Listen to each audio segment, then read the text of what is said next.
ሰውነታችን ውስጥ ከጉበት በታች ሐሞት ከረጢት የምትባል የሰውነት አካል አለች። የዚች የሐሞት ከረጢት ስራዋ ሐሞትን ለተወሰነ ሰዓታት በመያዝ አስፈላጊ በሆነበት ሰዓት ላይ ወደ ታችኛው የአንጀት ክፍል መልቀቅ ነው።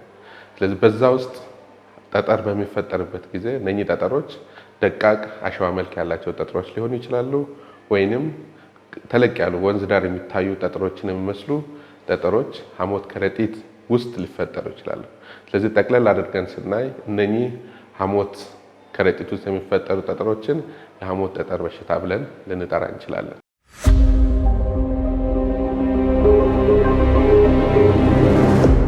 ቀጥተኛ መንስኤው አይታወቅም። ነገር ግን ቅድም እንዳልነው ሐሞት ከረጢት ስራዋ ሐሞትን ለተወሰነ ሰዓታት መያዝ ነው። ያን በሚትይዝበት ወቅት ከጉበት የሚመጣው ሐሞት ውስጡ የተለያዩ ንጥረ ነገሮች አሉ። በአብዛኛው ኮሌስትሮል የምንለው ቢሊሩቢን የምንላቸው ንጥረ ነገሮች አሉ። የነኚህ ንጥረ ነገሮች ሐሞት ውስጥ ከፍ ማለት ዝቃጭ እንዲፈጠር ያደርጋል። ያ ዝቃጭ እየቆየ ሲሄድ ወደ ጠጠርነት ይቀየራል። ስለዚህ አብዛኛው ሐሞት ውስጥ ያለው የኮሌስትሮል መጠን መጨመርና የቢሊሩቢን መጠን መጨመር እንደ መንስኤ ሊጠቀስ ይችላል።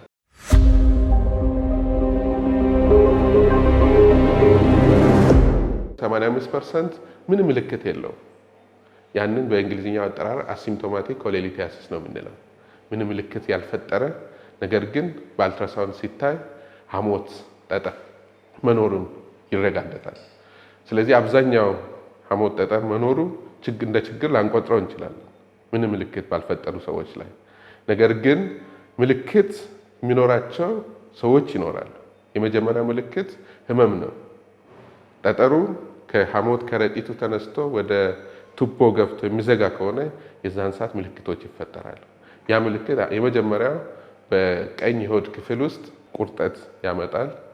ቁርጠት ብቻ ሳይሆን ያ ቁርጠት ወደ ጀርባ በሁለቱ ትከሻዎች መካከል ህመም መፍጠር፣ ከዛም አልፎ ወደ ላይ ከፍ ብሎ በቀኝ ትከሻ ላይ የህመም ስሜት ይኖራል። ከዛ በተጨማሪ ስጋ ነክ የሆኑ ወይም ጮማ ያላቸው ነገሮች ቅባታማ ምግቦችን በሚመገቡበት ሰዓት ላይ ህመም ስሜት፣ ሆድ መነፋት፣ አለመስማማት፣ አለመመቸት እነሱ ምልክቶች ይኖራሉ።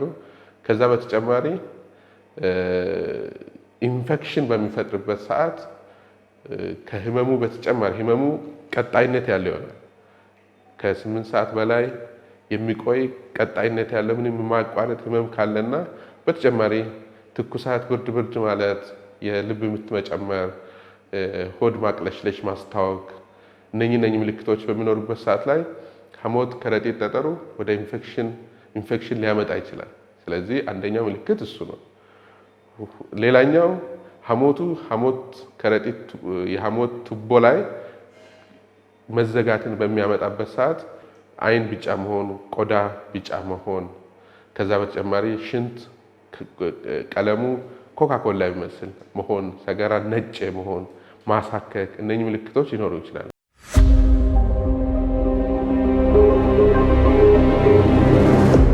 ምልክት መፍጠር ከጀመረ ሐሞት ጠጠር ውስጥ ተያያዥ የጎንዮሽ ጉዳቶች ይፈጠራሉ። አንደኛው የሐሞት ከረጢት ኢንፌክሽን ሊፈጥር ይችላል። አንደኛው እሱ ነው። ሁለተኛ እነኚህ ጠጠሮች ወደ ቱቦ ውስጥ ሊገቡ ይችላሉ። በዛን ጊዜ አይን ቢጫ መሆን፣ ሆድ ውስጥ ሰገራ ነጭ መሆን፣ እንዲሁም ሽንት ውሃው ቀይ መሆን፣ ኮካኮላ የሚመስል አይነት ከለር የመፍጠር ችግሮችን ሊያመጣ ይችላል። ከዛም አልፎ በጣም ብዙ ባይሆንም የቆሽት መብነንም ሊያመጣ ይችላል። ከዛ በተጨማሪ ደግሞ ኢንፌክሽኖችን የሐሞት ቱቦ ኢንፌክሽንም አምጥቶ ጨጓራ ውስጥ አንጀት ውስጥ ጉበት ላይ ችግሮችን ሊፈጥር ይችላል።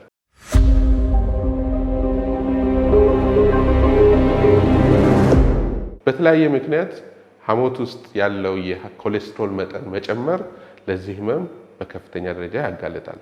ስለዚህ ለምሳሌ አንድ ሰው በጣም ወፍራም ከሆነ ክብደቱ በጣም ከፍ ያለ ስብ መጠኑ ከፍ ሲል ሐሞት ውስጥ ያለውን ኮሌስትሮል ከፍ ይላል። ስለዚህ ከፍ ያለ ክብደት ያላቸው ሰዎች፣ ውፍረት ያለባቸው ሰዎች ለሐሞት ጠጠር ይጋለጣሉ። አብዛኛዎቹ ደግሞ ሌሎቹ ሴቶች ላይ ነው። ሴት መሆን በተለያየ ምክንያት ለምሳሌ እርግዝና ይኖራል። እርግዝና ሲኖር ሐሞት በበቂ ሁኔታ አትኮማተርም። ስለማይኮማተር ሐሞት እዛ የመከማቸት ቴንደንሲው ከፍ ይላል። ከዛ በተጨማሪ እድሜ ነው። እድሜ ከፍ ሲል በሐሞት ጠጠር በሽታ የመጠቃት እድሉ ከፍ ይላል። ከዛ በተጨማሪ ሌሎች በሽታዎች አሉ። ለምሳሌ ስኳር ህመምተኞች በሐሞት ከረጢት ጠጠር የመጠቃት እድላቸው ከፍ ያለ ነው በአንጻራዊ ከሌሎች ሰዎች። ከዛ በተጨማሪ ቅድም እንዳልነው ሆርሞኖች ከፍ ያለ የሆርሞን መጠን ሲኖር ለምሳሌ ኤስትሮጂን የሚባል በእርግዝና ወቅት የሚለቀቅ የሆርሞን አይነት አለ።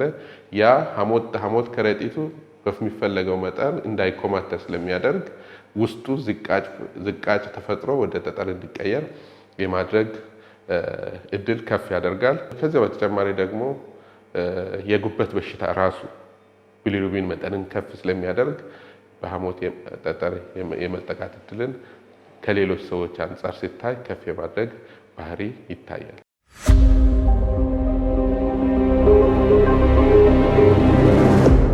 ቀጥተኛ ሐሞት ጠጠርን ለመከላከል ሙሉ በሙሉ 100% ልንል የምንችለው መንገድ የለም። ቅድም እንዳልነው ምክንያቱም ተያያዥ ናቸው እንጂ ቀጥተኛ ምክንያት የለም። ነገር ግን የሚያመጡትን ነገሮች በመቀነስ በሐሞት ጠጠር የመጠቃት እድልን መቀነስ ይቻላል። አንደኛው ለምሳሌ ያህል በሰውነት ውስጥ ያለውን ኮሌስትሮል መጠን በመቀነስ ስለዚህ ኮሌስትሮል ከፍ ያለባቸው ጮማ ነክ የሆኑ አመጋገባችንን በማስተካከል ልናስተካክል እንችላለን። ሁለተኛው ክብደታችን በመቆጣጠር በጣም ከፍ ያለ ክብደት ያለባቸው ሰዎች በሐሞት ጠጠር የመጠቃት እድል ከፍ ያለ ነው። ስለዚህ እነኚህን በማስተካከል በተወሰነ ደረጃ መቀነስ ይቻላል።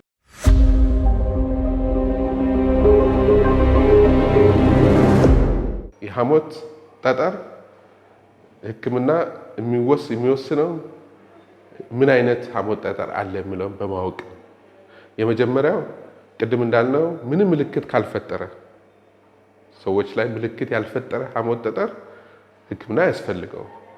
ምናልባት የተወሰኑ ሰዎች ላይ ሊደረግ ይችላል። ለምሳሌ ያህል መርከበኛ ሆነው ረጅም ጊዜ ለ6 ወር ለዓመት የሚሄዱ ሰዎች ኖሯቸው ጠጠር ካላቸው ያ ሊሰራ ይችላል። ህፃናት ላይ ከሆነ ስኳር ህመም ያለባቸው ሰዎች ላይ በተወሰኑ በእነኚህ ሰዎች ምልክት ሳይፈጥር በቀዶ ህክምና እንዲወገድ የሚደረግበት መንገድ አለ። የቀዶ ህክምናው አይነቶች አሉ። አብዛኛው በእኛ ሀገር ሆድ ተከፍቶ የሚሰራ የሐሞት ጠጠር እስከነ ከረጢቱ የሚወጣበት ቀዶ ህክምና ነው። ነገር ግን በአጠቃላይ ዓለም ላይ በአብዛኛው ላፓራስኮፒክ ኮሌሲስቴክቶሚ የሚባለው ትንንሽ ቀዳዳዎች ሆድ ላይ ተሰርቶ በካሜራ በኩል የሚደረግ የቀዶ ህክምና የማስወገድ ቀዶ ህክምና ዋነኛው ነው። በአብዛኛው እሱ ነው። ከዛ በተጨማሪ በጣም ተጎድተው ወይም በኢንፌክሽን በሌላ መንገድ ተጎድተው ለቀዶ ህክምና ብቁ ያልሆኑ ሰዎች በመጡበት ሰዓት ላይ ትንሽ ቀዳዳ ፈጥሮ ውስጡ ያለውን የሐሞት ክምችት በማውጣት ኢንፌክሽኑ እንዲስተካከል የሚደረግበት ህክምና አለ።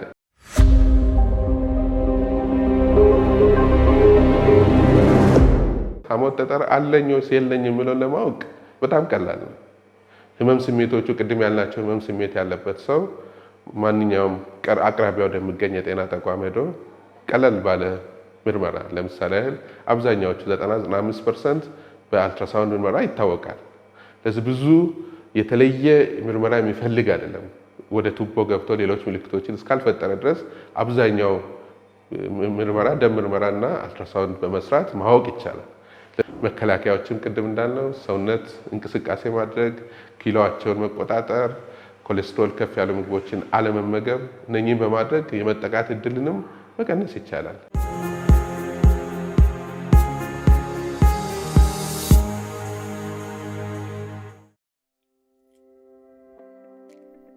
አሁንም እዚህ አልበም ላይ ነህ?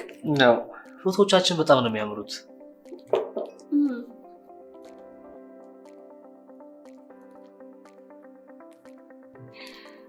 የኔ ውድ ደስ የሚል የሰርግ ጊዜ አሳልፈናል። ነው። አሪፍ ጊዜ ነበር። አሁን ደግሞ ቶሎ ወልደን ቤታችንን በልጅ ስናደምቁ ይታያል። የኔ ውድ ብንወልድ በጣም ደስ ይለኛል። ከመውለዴ በፊት ግን ትምህርቴን እስክጨርስና ኑሯችን እስኪሻሻል እርግዝናዬን ብናዘገየው ጥሩ አይመስልም? የኔም ያንቺን ቤተሰቦች እኮ አያት አድርጉን ነው የሚሉን። አያት ማድረጉን እንደርስበታለን። ግን እኮ ምን እርግዝናዬን ማዘግየቴ ለጋራ ጥቅም ነው። እነሱን ቀስ ብለን እናሳምናቸዋለን። እሺ ምን አሰብክ? በሀሳብሽ ስማማለሁ። እኔ እኮ ባትሆኝ ቆጨኝ ነበር። አመሰግናለሁ። ደስ ይላል።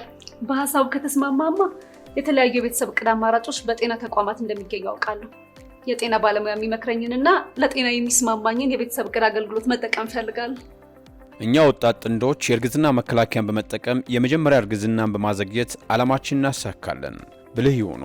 የቤተሰብ እቅድ አገልግሎትን ለመጠቀም ዛሬውኑ ይወስኑ። የጤና ሚኒስቴርና አጋሮቹ።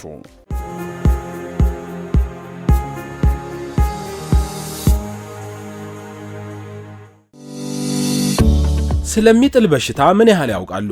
የሚጥል በሽታ በማንኛውም ሰው ሊከሰት የሚችል የጤና እክል ሲሆን በትንፋሽም ሆነ በንክኪ አይተላለፍም። ለሚጥል ህመም ከሚያጋልጡ ምክንያቶች መካከል በወሊድ ወቅት በሚፈጠር የጽንስ መታፈን፣ ከፍተኛ ትኩሳት፣ አደጋና ኢንፌክሽን የሚጠቀሱ ሲሆን ምክንያታቸው የማይታወቁም አሉ።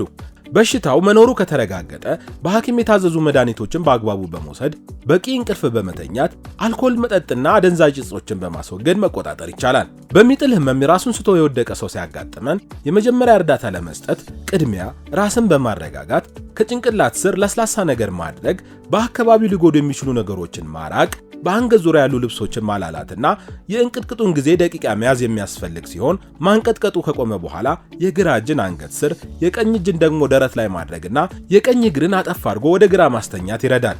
እንቅጥቅጡ ከ5 ደቂቃ ከበለጠ ከመጀመሪያው እንቅጥቅጥ ሳይነቃ ሁለተኛ ከደገመው ወይም ከደገማት መንቀጥቀጡ ቆሞ ራሱን ስቶ ከቆየ የወደቀችው ነፍሰ ጡር ከሆነችና የእጅ መዳፍ ወደ ሰማያዊ ከለር ከተቀየረ በአፋጣኝ ወደ ሕክምና ተቋም ይውሰዱ። ያስታውሱ፣ እንደ ክብሪት ማጨስና የተለያዩ ፈሳሽም ሆነ ጠጣር ምግቦችን መስጠት እንዲሁም መንቀጥቀጡን ለማስቆም መሞከር ለተጨማሪ ጉዳት የሚዳርግ በመሆኑ ፈጽሞ የተከለከለ ነው። ለተጨማሪ መረጃ ወደ ነፃ የስልክ መስመር 952 ይደውሉ። ጤና ሚኒስቴር